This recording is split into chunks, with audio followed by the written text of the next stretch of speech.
Nā ngā kapa o tūhaurangi me Ngāti Wāhiao te rā i tīmata. Me te aha pāreka reka ana kē ki te tini o ngā whānau i tae moata mai.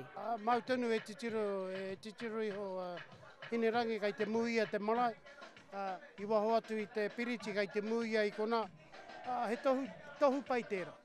He tohu tērā motakotahitanga. Kua whakakotahi tātou i a tātou. Pakeke mai, tamariki mai. Ka hore he kanikani Māori nui atu i tērā o te Zumba. Tino miharo rawa atu.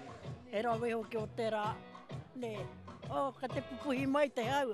Ai anō, kai te pai noi. Mai ēnei waiwai rākau e tīrara haere nei, ki ngā tūruhi e hikoi haere ana ki wainga i te minenga.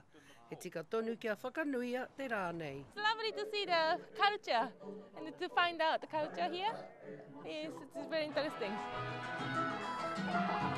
How yum is that? Oh, it's nice. Nice as.